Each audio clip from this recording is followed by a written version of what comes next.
Greetings from our Middle Tennessee studio. Welcome to today's Vista Points podcast, Choose Your Path, where the Vista Points staff are committed to improving the quality of life for people of any age who are living with a physical, mental, or intellectual disability. I'm Bart, your podcast host. My role is to walk with you on this journey of discovering and using special needs trusts. In case you're new to our podcast, I invite you to refer to past episodes which are found on the Vista Points website and on YouTube. More information on these locations will be given at the end of this podcast. Today's podcast session, I promise, will be very interesting because it's full of real life stories straight from the heart. Our interview is with two women who have served or currently serve as caregivers to family members. As you listen to their interview, please consider how special needs trust for the loved one may have impacted their lives. We welcome Allison Jordan and Cheryl Todd. Cheryl's got kind of a frog in her throat. You know how it happens once in a while, so if she sounds hoarse, that's not her normal style. Go ahead, Cheryl, talk to us. Hello, Bart. Good morning. Hope you're doing well today. Hi, Allison. Can you talk? Hi, Bart. Good morning. Thank you for this opportunity. I'm happy to be here as both a colleague and a caregiver. Great.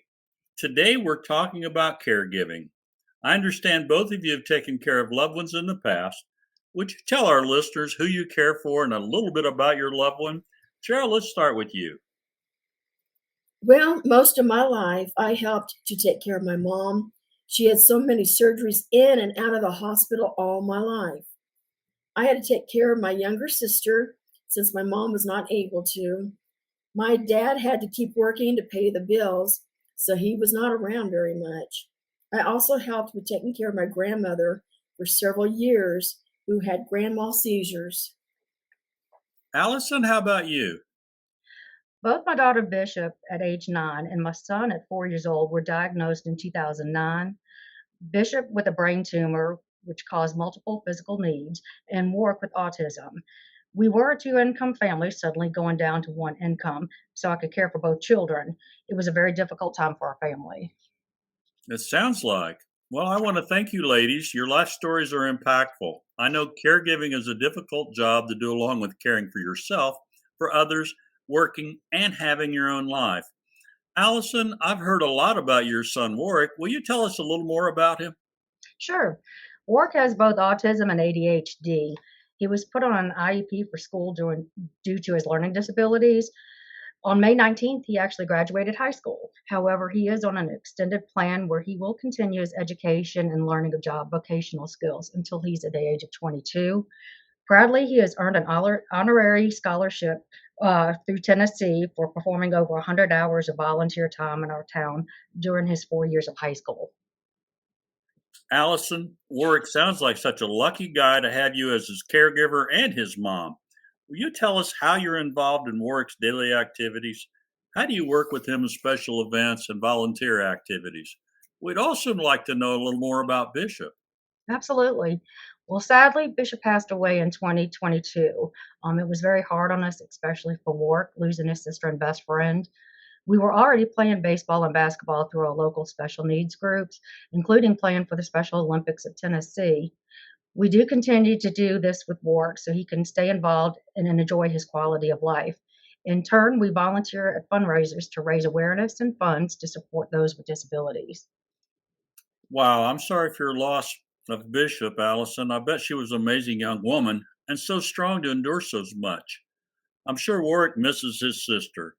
How do you keep Warwick involved in activities? And what do you think Warwick enjoys most of all the things he does? Well, out of all the things, in all honesty, work. Warwick has been learning job skills during his senior year, along with a state mentor to teach him how to be independent and learn new job skills. He tells me that he enjoys his training and he hopes to get a job in the near future. You know, I think many young adults would enjoy all the activities Warwick participates in. And as I said earlier, he's a lucky guy. Cheryl, tell me, in caring for your parents, did either of them have a hobby? Yes, Bart. While my mom lived in a nursing home for almost 10 years, my dad had hobbies of building model scale homes the size of a kitchen table. He made his own furniture, landscapes, even hooked up the electrical lights in and out of the homes. He did this to keep busy, but doing this and smelling the glue, he was not protected, did not wear a mask. He ended up with squamous cell carcinoma. Wow, that's horrible, Cheryl. But it does sound like your dad was quite the craftsman. Did your mom have hobbies or like to do anything special with you or the family? Yes, she did, Bart. My mom's favorite thing to do ever was to cook wonderful meals for the entire family. Even the neighbors would smell her cooking and show up at their house. She was famous for her tamales. I think I can smell them from here. Your mom sounds like a special person, Cheryl.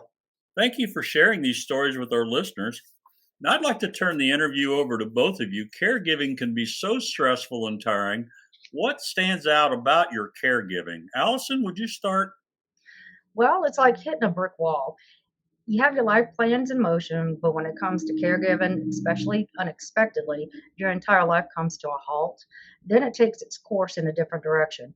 It's very stressful, but you do what it takes to love, care, and show compassion to those who cannot independently take care of themselves.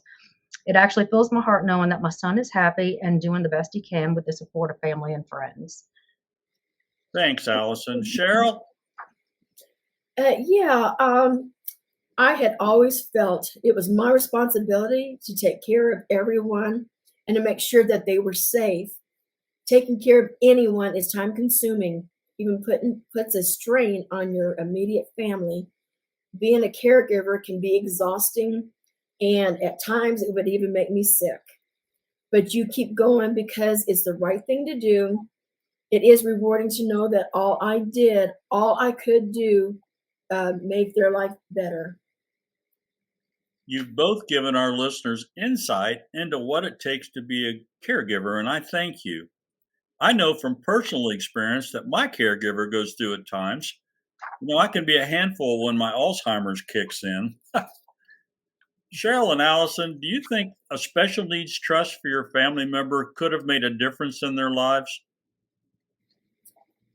Cheryl, you Yes, first. sorry. Yeah, I think that if my parents had put their money into a special needs trust, they could have qualified for the government benefits like SSI and Medicaid to cover their health care needs and their day-to-day needs. We could have used the money in the special needs trust to pay for non-medical care to help care for my parents. This would have given me more opportunity to have some more time for myself. How about you, Allison? Well, I think a third party supplemental needs trust would be beneficial to my son. We could put gifted money into the trust for work and then have it there for him when he needs it. I know many families that have listed this type of trust in their wills, as I have done so myself. This has released my fear of what will happen to work financially when I'm gone. Funds will go directly to the third party special needs trust, where I know a trustee will oversee his account to help him with his daily living expenses when I'm gone. Special needs trusts do give the family peace of mind knowing their loved one has his or her health care needs covered. With government benefits and the money is in special needs trusts can only be used for the beneficiary's benefit. Oh, by the way, the term beneficiary is the person living with a disability. Allison and Cheryl, do you have any closing words of wisdom for our listeners? Let's start with you, Allison. Yes, definitely take the first step and do your research. Everyone has different situations. You would want to know what trust suits your loved one best. If you do not set up a trust now, complete your will if you have not done so already. Your attorney will know the verbiage needed to protect the beneficiary after you pass. Cheryl? Yeah, I wished at the time that I could have put my parents' money into a trust. It would have helped them protect their benefits while helping pay for a caregiver so I could have more time with my family. I believe having a trust not only protects the beneficiaries, but also helps caregivers who are family members. Thank you, ladies. You have been so kind to share your stories, your struggles, and your advice. I appreciate your honesty. I'm confident our listeners will gain some insight into caregiving from what you have shared. Not only are these ladies experienced caregivers, they're also team members of Vista Points. That's probably why they know so much about special needs trusts. Over the last year, this podcast has grown to reach 5,000 people to become a beneficial resource for many. I encourage you to subscribe to the Vista Points YouTube channel. It's named Vista Points SNT. That's SNT as in Special Needs Trust.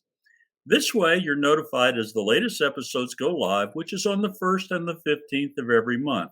You can listen to current and past episodes there. Again, the Vista Points YouTube channel is named Vista Points SNT.